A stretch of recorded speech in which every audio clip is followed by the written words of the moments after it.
এইমাত্র social media জুড়ে ঝড় তুলেছে শর্মিলার মদ্যপানের ভিডিও। শর্মিলার এই মদ্যপানের ভিডিওটি দেখে আলম হাসান লাইভে এসে বিভিন্ন কথা বলেছে।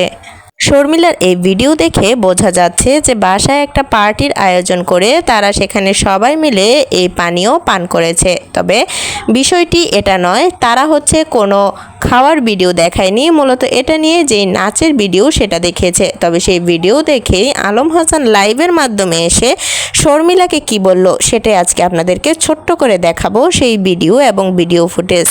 বর্তমান সময়ে ভাইরাল শর্মিলা আলম হাসানকে বিয়ে করে সাধারণ জীবনযাপন করলেও তার মধ্যে যেন এখন ফুটে উঠেছে এক অন্য নারী। এতদিন শর্মিলাকে আলম হাসানের বাসায় যেই রকম সাদাসিধে এবং নরম স্বভাবের দেখা গিয়েছে, বর্তমানের শর্মিলা তার থেকে ভিন্ন। বর্তমানের শর্মিলাকে দেখে চমকে উঠেছে সমগ্র বাংলাদেশ। হঠাৎ করেই শর্মিলার এই ধরনের পরিবর্তন দেখে হতবাক দর্শকরা। তবে আলম হাসানকে এই নিয়ে জিজ্ঞাসা করলে আলম হাসান কোনো উত্তর দেয় না। তবে আলম হাসান এবং শর্মিলার মধ্যে কন্ট্রোভার্সি যেন লেগেই থাকে। বর্তমানে তাদের ডিভোর্স হয়ে গেলেও তাদের দুইজনের মধ্যে বিভিন্ন কন্ট্রোভার্সি হয়ে থাকে বিভিন্ন সময়ে।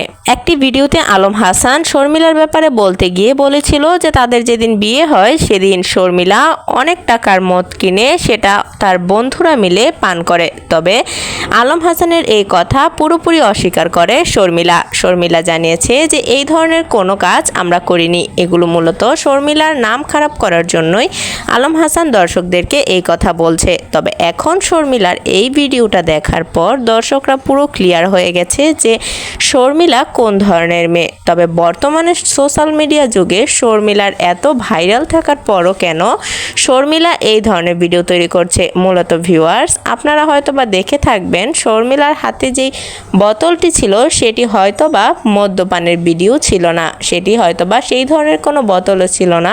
শুধুমাত্র কন্টেন্ট তৈরি করার জন্যই তারা এই কাজটা ভিডিওটা তৈরি করেছে। সেটি মূলত ছিল হয়তোবা কোনো তেলের বোতল বা কোনো পানীয়। তাই সবশেষে একটা কথাই বলবো যে ভুল ধারণা থেকে বেরিয়ে আসুন।